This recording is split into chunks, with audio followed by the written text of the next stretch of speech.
Hi സുഹൃത്തുക്കളെ, അതിരാവിലെ കണ്ണിനും മനസ്സിനും കുളിർമയേകുന്ന ഒരു മനോഹരമായിട്ടുള്ളൊരു കാഴ്ച ഞങ്ങൾ കാണിച്ചുതരാം. ഞങ്ങളുടെ നാട്ടുകാരനായിട്ടുള്ള സെയ്ദിൽ ബിയാക്കാൻ്റെ കട തുറക്കുമ്പോൾ സ്ഥിരമായിട്ട് സെയ്ദിൽ ബിയാക്ക കട തുറക്കുന്നതും വെയിറ്റ് ചെയ്തിരിക്കുന്ന കുറച്ച് പേരുണ്ട്. ഇവരുടെ സ്ഥിരമായിട്ടുള്ള മോർണിംഗ് ബ്രേക്ക്ഫാസ്റ്റ് സെയ്ദിൽ ബിയാക്ക് കൊടുക്കുന്ന ബിസ്ക്കറ്റുകളാണ്. അവർക്ക് ഫുഡ് കൊടുത്ത് അവർ ഫുഡ് കഴിച്ചതിന് ശേഷമാണ് സെയ്ദിൽ ബിയാക്കാൻ്റെ കച്ചവടം സ്റ്റാർട്ട് ചെയ്യുള്ളൂ. ഇതിലും കൂടുതൽ പേരുണ്ടാവാറുണ്ടെന്ന് പറഞ്ഞു, പക്ഷെ തണുപ്പായ കാരണം കൊണ്ട് ആളോട് എണ്ണം കുറവാണ്. ഇന്ന് തണുപ്പായതുകൊണ്ടാണ് തിരുവാക്ക.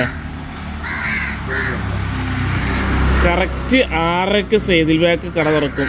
അത് സെയ്ദിൽ ബാക്കിനെ കാത്ത് നിൽക്കുന്ന പോത്താങ്കരികളും കാക്കകളാണിത്. ഇവർക്കൊന്നും പേടിയില്ല കേട്ടോ. സത്യത്തിൽ സ്ഥിരം അന്തേവാസികളാണ് ഇവർ.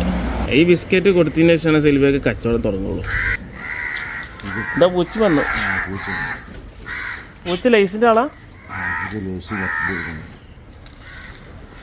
അത് അന്നേക്കോട്ടം വന്നു. അന്നേക്കോട്ടം ഇതിലാട്ടിണ്ടാവും അല്ലേ? ഇന്ന് കാക്ക ഇഷ്ടമാണല്ലോ. ഇതിൽ കൂടുതലുണ്ടാവില്ല. ബിസ്ക്കറ്റ് പൊടിച്ചിട്ട് കൊടുക്കണം അല്ലേ? ഏതാ ടൈഗറാ?